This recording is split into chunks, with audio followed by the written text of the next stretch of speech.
फंसते हैं जब भी जवानों बीच भारत के, भिक्षा रूप में निमित्त प्राण मांगते हैं वो। फंसते हैं जब भी जवानों बीच भारत के, भिक्षा रूप में निमित्त प्राण मांगते हैं वो। हम तो निहत्थे ही हैं लड़ने में सिद्ध हस्त, दुनिया से कह दो कि त्राण मांगते हैं वो। दुनिया से कह दो कि त्राण मांगते हैं वो। और देश की दो बेटियों को नमन करना चाहती हूँ, सुनिएगा। देश हित जीते और देश हित मरते, जो ऐसे शूर वीरों को प्रणाम करती हूँ मैं। देश के लिए जो वीर गति प्राप्त हुए, उनके पगों को चारों धाम करती हूँ मैं। झांसी रानी के समान शौर्य काले प्रतिमान, ध्यान उनका भी आठों याम करती हूँ मैं। ध्यान उनका भी आठों याम करती हूँ मैं। अपनी धमनियों का एक एक बूंद रक्त, सोफिया वो व्योमिका के नाम करती हूँ मैं। व्योमिका वो सोफिया के नाम करती हूँ मैं। अगले कवि की तरफ बढ़ते हैं, जो राजस्थान की धरा से यहाँ उपस्थित हैं। मैं चाहती हूँ कि चंद बरदाई जी की पंक्तियों के साथ उनको आमंत्रित करूं। आप तैयार रहिएगा अपनी तालियों के साथ। 4 बांस 24 गज अंगुल अष्ट प्रमाण, 4 बांस 24 गज अंगुल अष्ट प्रमाण, ता ऊपर सुल्तान है मत चूको चौहान। विनीत चौहान जी का जोरदार तालियों से स्वागत करिएगा।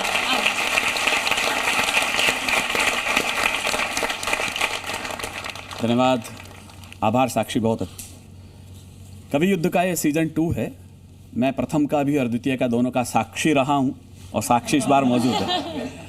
लेकिन मैं सच कह रहा हूं, जितनी प्रांजल भाषा मैंने आज साक्षी से सुनी है, देश में जो भी नए कवि लोग आ रहे हैं, मैंने इतनी प्रांजल भाषा, इतनी व्यवस्थित भाषा पहली बार सुनी है। एक बार आप उसके लिए तालियां बजा दीजिएगा। बेहतरीन,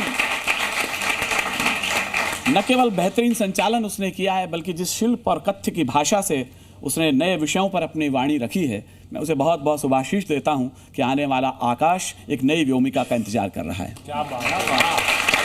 हम नए युग का यहाँ निर्माण करने चल पड़े हैं। पहली पंक्ति में जी न्यूज को दे रहा हूं और साक्षी के इस नवल प्रवेश को दे रहा हूं। हम नए युग का यहाँ निर्माण करने चल पड़े हैं, राष्ट्र भक्तों का खुला आह्वान करने चल पड़े हैं। और जयद्रथो सुन लो, मगर है अंत निश्चित ही तुम्हारा, पार्थ फिर गांडीव ले संधान करने चल पड़े हैं। पार्थ फिर गांडीव ले संधान करने चल पड़े हैं। पार्थ फिर गांडीव ले संधान करने चल पड़े हैं। बड़े विषय आज उठाए गए हैं। संविधान बचाओ, संविधान की कॉपियां हाथ में है लोगों के, टोंटी चोर और चारा चोर की भी बात हो गई है। कुछ हमारे वोटर इलेक्शन कमीशन पर कुछ प्रश्न चिन्ह उठाए गए हैं। माफ कीजिएगा सर, जिससे आप मकान नंबर 0 कह रहे हैं, कभी आपने सोचा वो मकान नंबर 0 क्यों आया? हिंदुस्तान के बहुत से लोग वो हैं जो आज भी फुटपाथ पर सो रहे हैं। उनका कौन सा मकान नंबर देंगे आप? उनके लिए 0 नंबर, उसे आप न अकबर रोड लिख सकते हैं, न उसे अशोका रोड लिख सकते हैं।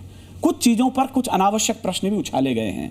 लेकिन जिस तरह से संसद के वैल में आकर के, ये तहजीब तो नहीं है संसद की, कम से कम तुम्हें खूबसूरत नजर आ रही हैं। कभी नित्यानंद तुषार ने लिखा था, इन आंदोलनों के नाम पर जो फुहड़ताएं आजकल सड़कों पर राजनीति ने बिखेर दी हैं, तुम्हें खूबसूरत नजर आ रही हैं, ये राहें तबाही के घर जा रही हैं।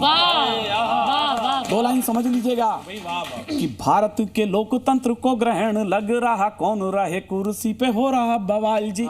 सारा गणित कोई इलेक्शन कमीशन का नहीं है, कोई बिहार के चुनाव सबका सत्ता के समीकरणों का गणित है। तब मैं कह रहा हूं कि भारत के लोकतंत्र को ग्रहण लग रहा, कौन रहे कुर्सी पे हो रहा बवाल जी। और सागर की सत्ता के समीकरण बदल गए हैं, मछली से डरने लगे हैं घड़ियाल जी। सागर की सत्ता, इशारा समझे मैं कहां बोल रहा हूं? दोबारा से बोल रहा हूं, इशारा समझे मैं क्या बोल रहा हूं? कि भारत के लोकतंत्र को ग्रहण लग रहा, कौन रहे कुर्सी पे हो रहा बवाल जी। और सागर की सत्ता के समीकरण बदल गए हैं, जुगनू से डर, मछली से डरने लगे हैं घड़ियाल जी। तो छोटे छोटे जुगनू भी सूर्य को डरा रहे हैं। समझे मैं कहां बोल रहा हूं? कि छोटे छोटे जुगनू भी सूर्य को डरा रहे हैं और दिखला रहे बड़े बड़े कमाल जी। और नजरें तो हर किसी की आज सत्ता पे लगी हैं, लोकतंत्र का हजूर है किसे ख्याल जी। लोकतंत्र का हजूर है किसे ख्याल जी। बहुत अच्छा, वाह वाह वाह। बहुत बहुत धन्यवाद, बहुत बहुत आभार। मिलते हैं अगले हफ्ते नए मुद्दों के साथ, नए कवियों की नई कविताओं के साथ। तब तक के लिए अपना ध्यान रखिएगा और देखना मत भूलिएगा कवि युद्ध सीजन 2।